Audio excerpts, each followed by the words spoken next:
सुनते हैं अनंत चतुर्दशी की व्रत कथा। भाद्रपद की शुक्ल पक्ष की चतुर्थी तिथि को अनंत चतुर्दशी का व्रत किया जाता है। इस व्रत से जुड़ी एक पौराणिक कथा आज मैं आपको सुनाती हूँ।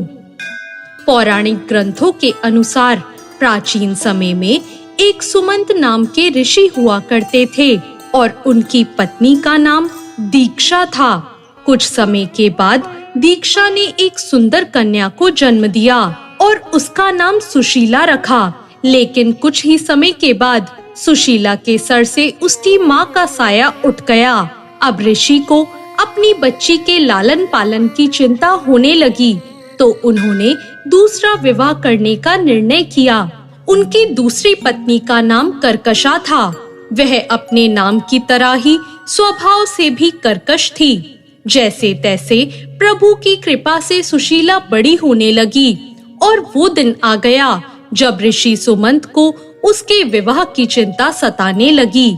काफी प्रयासों के बाद कौंडिन्य ऋषि से सुशीला का विवाह संपन्न हुआ।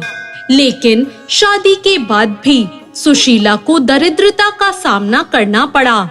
उन्हें जंगलों में भटकना पड़ा। एक दिन उन्होंने देखा कि कुछ लोग अनंत भगवान की पूजा कर रहे हैं और हाथ में अनंत रक्षा सूत्र बांध रहे हैं। सुशीला ने उन लोगों से अनंत भगवान के व्रत के महत्व को जानकर पूजा की विधि विधान पूछा और उसका पालन करते हुए अनंत रक्षा सूत्र अपनी कलाई पर बांध लिया।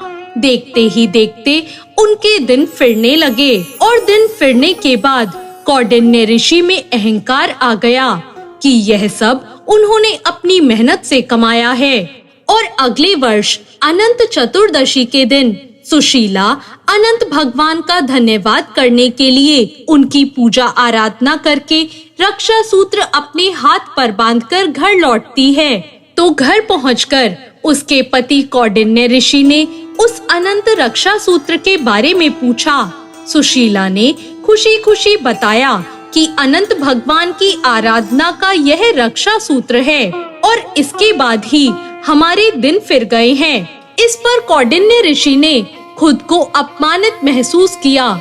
उन्होंने कहा, ये सब मेरी मेहनत का फल है, ना कि इस रक्षा सूत्र का। उन्होंने उससे उस धागे को उतरवा दिया। इस पर अनंत भगवान रुष्ट हो गए और देखते ही देखते कौंडिन्य ऋषि के पास जो भी था वो सब समाप्त हो गया। और इसके बाद एक विद्वान ऋषि ने कौंडिन्य ऋषि को उनके किए का एहसास दिलाया और उसके बाद पश्चाताप करने को कहा। लगातार 14 वर्षों तक अनंत चतुर्दशी का उपवास रखने के बाद उन्होंने भगवान श्री हरि को प्रसन्न किया और फिर से कौंडिन्य ऋषि और सुशीला सुखपूर्वक रहने लगे। तो ये थी अनंत चतुर्दशी की व्रत कथा। आपको ये कथा कैसी लगी कमेंट करके जरूर बताएं। जय